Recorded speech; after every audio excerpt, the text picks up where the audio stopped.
Buenas tardes, hermanos. Saludo desde Iztapalapa, México. Seguimos nuestro viaje misionero, ahora en el hogar de los hermanos Pedro y Lauri, a quienes le estamos sinceramente muy agradecidos por su hospitalidad. Nos han recibido fantásticamente como los hermanos de Bogotá y de Sogamoso, a quienes también damos las gracias de todo corazón por tantas atenciones como han tenido para con nosotros. Eh, Pedimos disculpas porque quisimos emitir el estudio en directo y no nos ha sido posible debido a problemas de conexión, pero lo estamos grabando para poder subirlo a YouTube. Les ruego que dejen por favor las preguntas para el final. Desgraciadamente al no ser en directo no puedo atender las preguntas, pero bueno, las preguntas o las consultas que tengan sobre el estudio pueden dirigirlas a info@iglesia-berea.com. Les prometemos responderle lo antes posible. Ven, oremos para que Dios nos permita tener el estudio a pesar de las dificultades que el enemigo trata siempre de poner de por medio. Padre Celestial, te damos muchas gracias por tu bondad para con nosotros. Gracias porque tú eres bueno, tú eres hacedor de maravillas y solo tú eres Dios, Señor. No hay nada ni nadie que pueda impedir que tu obra sea hecha. Por eso te agradecemos, Señor, que ante problemas como el que ha surgido con la conexión, tú nos des otras oportunidades, otras vías a través de las cuales podamos seguir exponiendo tu palabra, predicando tu verdad, anunciando, Señor, las Sagradas Escrituras. Gracias por estos medios electrónicos, informáticos que tú nos permites y queremos rogarte, Señor, que este estudio sea de bendición para todos los hermanos que lo vean. Gracias por tu bondad para con nosotros, Señor. Gracias por ser bueno. En el nombre de Jesús, llévate la gloria y la honra porque solo tú la mereces. Amén. El estudio de hoy está basado en Apocalipsis, capítulo 3, versículo del 1 al 13. Apocalipsis, capítulo 3, versículos del 1 al 13. Dice la palabra del Señor: He aquí yo vengo pronto. Retén lo que tienes para que ninguno tome tu corona. Al que venciere, yo lo haré columna en el templo de mi Dios y nunca más saldrá de allí. Y escribiré sobre él el nombre de mi Dios y el nombre de la ciudad de mi Dios, la nueva Jerusalén, la cual desciende del cielo de mi Dios. Y mi nombre nuevo. El que tiene oído, oiga lo que el Espíritu dice a las iglesias. La repetida declaración de la pronta venida de Cristo es enfatizada a lo largo de todo el libro de Apocalipsis. Sin embargo, los siglos pasan.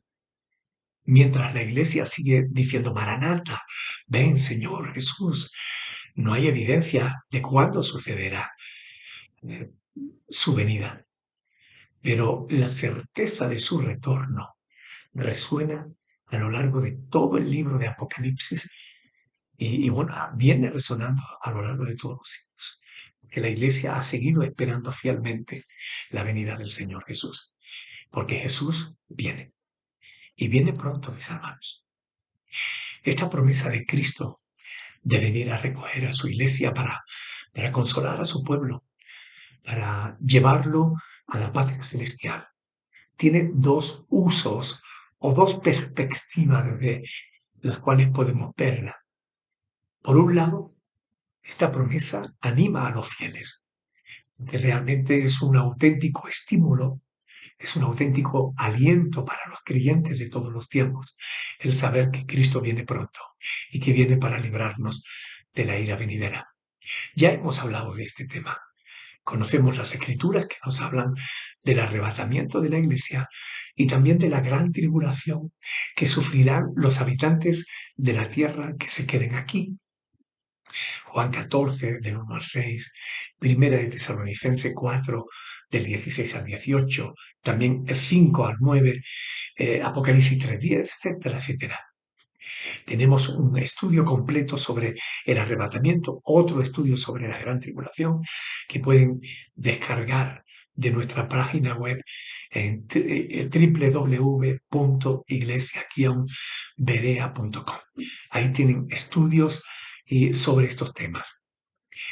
Pero esta promesa de Cristo de volver por nosotros, además de ser un estímulo para los cristianos, sirve también como una clara advertencia para los infieles, como ocurre en este caso. Una advertencia para los malos, para los opresores, para los impíos e infieles que tendrán que enfrentar un nuevo estilo de vida impuesto por el anticristo en el mundo y que acabará, pues como anuncia las Sagradas Escrituras, con la gran tribulación. De modo, hermanos, que Cristo viene. Cristo dice, he aquí, yo vengo pronto. La cuestión es que se lo dijo al pastor de la iglesia en Filadelfia hace ya 2000 años. Esto ha hecho que algunas personas duden de la veracidad de esta promesa, especialmente en estos tiempos donde abundan los burladores que andan según sus propios deseos y que preguntan, bueno, ¿dónde está la promesa de su venida? Porque desde el día en que nuestros padres murieron, todas las cosas permanecen así como desde el principio de la creación. Segunda de Pedro 3:4, ¿verdad? Sin embargo, nosotros sabemos que el Señor cumplirá su promesa, porque siempre lo hace. Él es fiel y verdadero. Él no es mentiroso. Vendrá como lo ha prometido. Eso lo sabemos. Lo único que debemos sopesar es si estamos preparados para ir al encuentro de nuestro Dios. Es lo único. Si hace 2000 años dijo, yo vengo pronto, ¿cuánto más cerca estaremos ahora de su venida? Así que esto es una advertencia para ponerse las pilas, para estar preparados, para no tener que avergonzarnos, huir avergonzados cuando el Señor venga. El texto sigue mostrándonos la exhortación que Cristo le hace al pastor y a la iglesia en Filadelfia. El Señor le dice, retén lo que tienes. Esto significa que la promesa de ser guardados involucra la responsabilidad de conservar una resistencia firme hasta el fin. El triunfo se obtiene aferrándose fiel y fuertemente a lo que hemos recibido del Señor. Algunos se preguntan, bueno, ¿y qué hemos recibido? ¿Qué es lo que debemos retener? Bueno, la fe y la palabra de Dios. El no perder la fe y el guardar su palabra, eso no debiera permitir nada ni nadie nos lo quite jamás. Esta exhortación a que guarden sus posiciones espirituales, que se dirigió también al pastor de la iglesia en Tiatira, tal como vemos en Apocalipsis capítulo 2, versículo 25. Ahora la repite al pastor y a la iglesia en Filadelfia. Algunas personas, hermanos, descuidan y acaban perdiendo la fe. Otros dejan de guardar la palabra del Señor. ¿Qué es lo que les ocurre a tales personas? Bueno, pues que otro toma su lugar. Pasa lo mismo en las guerras, ¿verdad? Cuando un soldado cae en el frente, otro toma su lugar. Ahora, el mensaje que debemos recibir a través de todo esto es que debemos perseverar firmes para que ninguno tome tu corona, dice el Señor. Fíjense que en Apocalipsis 2:10 prometió al pastor de la iglesia en Esmirna, prometió la corona de vida. Cristo le promete la corona de vida al pastor de la iglesia en Esmirna. Sin embargo, aquí, al pastor de la iglesia en Filadelfia, afirma que los creyentes, que el pastor y los creyentes ya poseen dicha corona. Tanto el pastor como la iglesia de Filadelfia poseen la corona de vencedor. Lo interesante de esta advertencia que Cristo les hace, el Señor, es que afirma que otros se la pueden arrebatar. Aferrarse a ella significa seguir siendo fieles hasta el fin y de ese modo ser triunfadores. Al que venciere, yo lo haré columna en el templo de mi Dios. Al que venciere. Y nuevamente hay aquí una exhortación acompañada de una promesa, como en todas las demás cartas. Exhortación a vencer, algo que se repite en todas las cartas del Apocalipsis, también en esta. Hermanos, nuestra fuerza proviene de Dios y de guardar su palabra. Somos la comunidad de la Biblia, somos la comunidad de la palabra. Nos debemos preocupar de conocerla, de seguirla, de obedecerla. Por muy difícil que se pongan las cosas a nuestro alrededor, debemos aferrarnos a la palabra de Dios, porque las palabras de Dios nos instruyen, sus promesas nos fortalecen en medio de la debilidad. Es su palabra la que nos ayuda a vencer, tanto más cuanto más difícil sea la situación que enfrentemos. La promesa en este caso es que Dios nos hará columnas en el templo del Señor. Y esto tiene que ver con prevalecer sobre los falsos hermanos que tendrán que postrarse a nuestros pies, como está escrito en el versículo 9 de este mismo capítulo. La Iglesia está sobre las religiones del mundo y sobre aquellos que rechazan a Cristo o su palabra. La Iglesia prevalece a la angustia que se producirá por medio de los juicios de la ira de Dios sobre el mundo entero. La Iglesia prevalece a todo eso. Y a los que eh, la gente no da importancia a los juicios de Dios, la ira de Dios que viene. Ni se la van a dar hasta que quizás sea ya demasiado tarde. Es una lástima. La gente no es consciente del peligro que corre. No sabe la angustia que se va a ver obligado a enfrentar. Tanta que la Sagrada Escritura dice que desearán morir, querrán morir y no podrán. Cuando lleguemos a la apertura del sexto sello, estudiaremos lo que la ira del Cordero provocará en los moradores de la tierra. Pero eso se llegará cuando lleguemos al capítulo 6 de este libro de Apocalipsis. Todas estas cosas tienen que exhortarnos a aferrarnos más fuertemente a la palabra de Dios y a sus promesas. El conocimiento de lo que va a suceder en la tierra durante la gran tribulación deben llevarnos, sin lugar a duda, al temor de Dios, que es el principio de la sabiduría. Y la sabiduría nos llevará a desear el permanecer siempre cerca de Cristo, unidos a Él, porque sabemos claramente que separados de Él, hermanos, nada podremos hacer. Siguiendo con el texto de hoy, sabemos que el templo del Señor es su iglesia. De modo que ser columnas en el templo de Dios es serlo en la iglesia. En Gálatas 2:9 el apóstol Pablo dice que Jacobo, Pedro y Juan eran considerados columnas de la iglesia en Jerusalén. Lo dice Gálatas 2:9.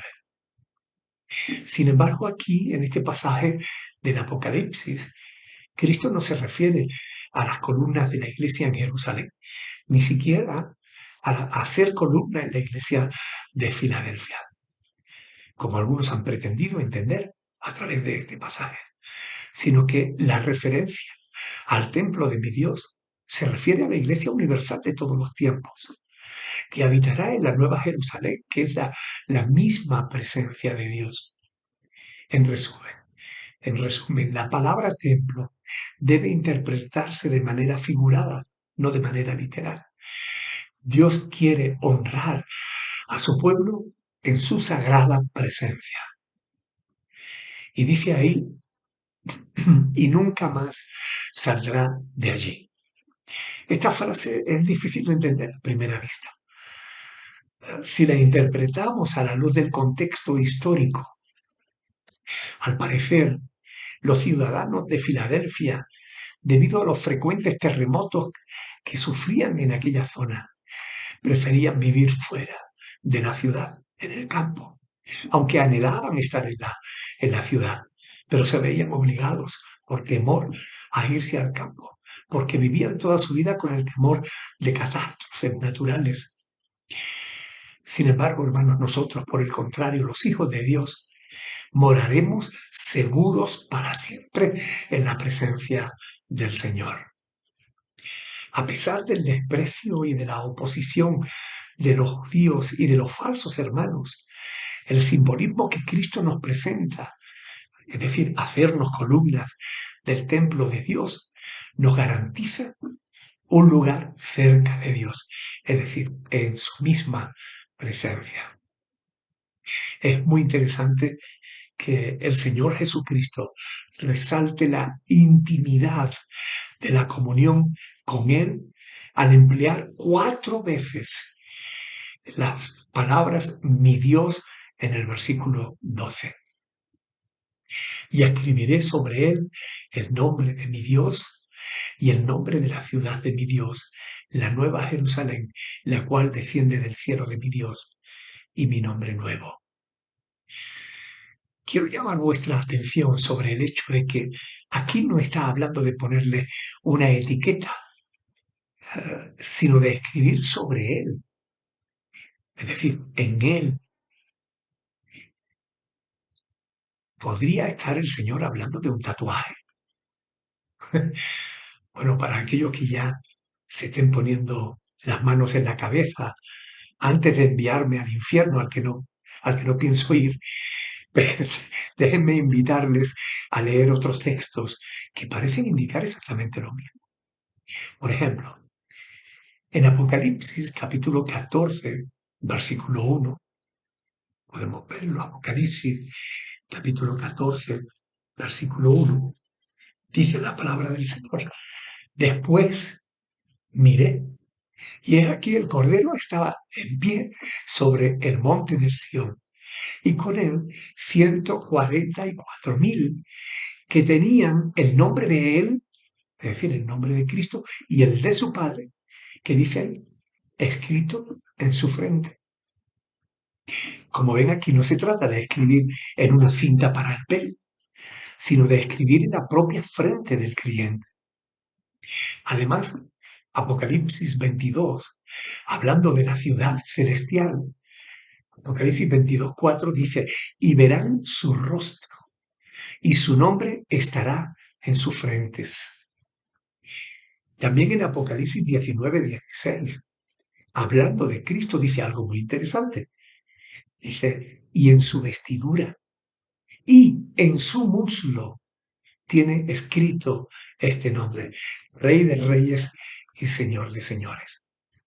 Aquí vemos que hace una diferencia entre lo que escribe en la vestidura y lo que escribe en su muslo. ¿Cómo los escribirá? ¿Cómo escribirá Dios estos nombres? El nombre de Dios y el nombre de Cristo en la frente de los cristianos. ¿Lo hará con lápiz? ¿Con bolígrafo? ¿Lo grabará con tinta o a fuego? Bueno, en realidad no lo sabemos. Lo que sí sabemos es que el Señor habla de escribir en el muslo de Cristo y sobre la frente de los creyentes que vencieren y salieren victoriosos de la batalla espiritual los nombres de Dios y de Cristo. Yo no pretendo hacer doctrina de estas cosas, sino simplemente llamar vuestra atención sobre algunas cuestiones bíblicas que no suelen encajar en las mentes religiosas, razón por la cual suelen pasar por alto este tipo de textos, quizás ante la imposibilidad de saber explicarlas. Ahora, lo que sí sabemos, y en esto es en lo que nos tenemos que basar, es que se habla de 3 nombres. El nombre de mi Dios, el nombre de la Nueva Jerusalén, perdón, y de mi Dios. Y el nombre nuevo, el nombre nuevo de Cristo. Que se repita esto, el nombre de mi Dios, es curioso, como si Jesús quisiera resaltar, es decir, enfatizar de ese modo su subordinación al Padre, su sujeción a Dios. El nombre escrito significa identificación, nos identifica como propiedad suya, como reconocimiento. Los vencedores perteneceremos eternamente al Señor, hermanos. Es decir, aquellos que perseveren hasta el fin. Bien, fíjense bien en la diferencia recurrente que en este libro de Apocalipsis los santos reciben los nombres de Dios y del Cordero, mientras que los incrédulos ostentarán el nombre y el número de la bestia. Es decir, fíjense bien la diferencia. Los cristianos recibiremos los nombres de Dios y del Cordero. Eso es lo que se escribirá en nuestras mentes. Mientras que los incrédulos, los infieles, ellos lo que tendrán será el nombre de la bestia, el nombre del anticristo y de la bestia, como está escrito en Apocalipsis 13, del 17 al 18. Dice que ninguno pudiese comprar ni vender, sino el que tuviese la marca o el nombre de la bestia o el número de su nombre. Hay una enorme diferencia, ¿verdad? Yo prefiero el nombre de Dios y de Cristo. Estos nombres serán como pasaportes para que podamos llegar a la presencia del Señor, como una señal de nuestra ciudadanía, porque somos ciudadanos de la nueva Jerusalén que descenderá del cielo. En cuanto a esta ciudad de Dios, la nueva Jerusalén que desciende del cielo, aunque aquí se cita sin demasiados detalles, más adelante, siguiendo con el estudio de Apocalipsis, tendremos una descripción mucho más detallada en el capítulo 21 sobre la futura residencia de los hijos de Dios, donde todo será nuevo, donde todo será puro y donde viviremos absolutamente seguros. Al insertar el nombre de la Nueva Jerusalén, está indicando la importancia de la comunidad de la fe. Es decir, la comunidad de la iglesia, que es la comunidad de la fe. El vencedor queda inscrito como ciudadano de la ciudad de Dios. La frase y mi nombre nuevo se refiere no a un nombre nuevo en Cristo, sino como ya habíamos visto en Apocalipsis 2:17, al nuevo nombre dado a los creyentes que recibiremos al final en la revelación gloriosa de nuestro Señor Jesucristo. En Apocalipsis 2:17 dice, y le daré una piedrecita blanca, y en la piedrecita blanca, en la piedrecita escrito un nombre nuevo, el cual ninguno conoce sino aquel que lo recibe. Es Cristo el que nos dará ese nombre nuevo. Por último, llegamos al final de este pasaje donde dice, el que tiene oído, oiga lo que el Espíritu dice a las iglesias. Estas palabras son iguales en las 7 cartas escritas en el Apocalipsis para las iglesias del Asia Menor. Y una vez más ponen de relieve que el mensaje de estas cartas está destinado a todas las iglesias de todo tiempo y lugar.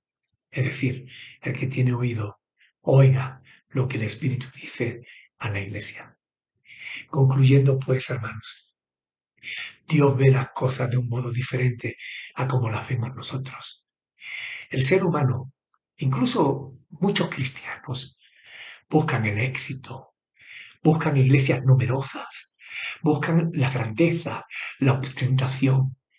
aquella iglesia que tenga el templo más grande o más hermoso o con más comodidades, o aquella que sea más grande, o aquel pastor que parezca de más éxito. Sin embargo, a Dios, hermanos, escúchenme, a Dios no le preocupa que seamos pocos o que seamos débiles o que nos reunamos en un garaje o en una humilde vivienda. Lo que de verdad le importa a Dios es que seamos fieles a Él y a su palabra. La pregunta que yo quiero hacerte en esta tarde es, ¿lo serás? ¿Lo eres? Y si lo eres, ¿lo seguirás siendo? Reflexionemos sobre estas cuestiones importantísimas que encontramos en la palabra de Dios, porque son palabras de estímulo, pero también palabras de advertencias. Hermanos, deseo de todo corazón que este estudio, esta palabra llegue a vosotros con claridad, sencillez, que la puedan recibir. No pudo ser en directo, pero aquí la tienen grabada. Que Dios les bendiga, hermanos. El deseo de nuestro corazón es que Dios les edifique con estas cosas. Medítenlas, que no sea solamente un vídeo más que miran o que ven, sino que sean palabras de Dios que puedan recibir con una disposición absoluta a ponerlas por obra, porque eso marcará la diferencia en vuestras vidas con aquellos otros que simplemente son religiosos y solo se conforman con lo externo. Dios les bendiga, mis hermanos. Hagamos una oración para despedirnos. Padre del cielo, gracias por esta palabra hermosa que tú nos has dejado. Te pedimos, Señor, que tú te glorifiques, que tú la edifiques, Señor, en el corazón de mis hermanos y que ellos puedan ser edificados, fortalecidos, consolados, Señor, animados por medio de tu palabra. Señor, bendice a tu pueblo, Dios. Ayúdalos, bendícelos a perseverar, a estar firmes en tus caminos, a, Señor, aquellos defiendan su fe, a que ellos puedan perseverar en tu palabra, que no se aparten ni a diestra ni a siniestra. Te lo ruego en el nombre de Jesucristo, para tu gloria y para tu honra, Señor. Amén, Padre. Bendito sea tu nombre, Señor. Hermanos, recuerden que si desean hacer alguna consulta, y si son personales, por favor, no la hagan en los comentarios en YouTube ni en el chat, sino en los comentarios, sino en el correo electrónico. Escriban a info@iglesiaberea-berea.com. Pueden suscribirse también a nuestro canal si no lo han hecho ya, para que cada vez que compartimos un vídeo ustedes lo puedan recibir. Véanlo con la familia, compártanlo con los familiares, con los amigos, con los compañeros de trabajo, para que la palabra de Dios, que es verdad, llegue a más personas. Que Dios les bendiga, mis hermanos. Muchísimas gracias por todo. Un abrazo y que sean de bendición para vosotros. Dios les bendiga.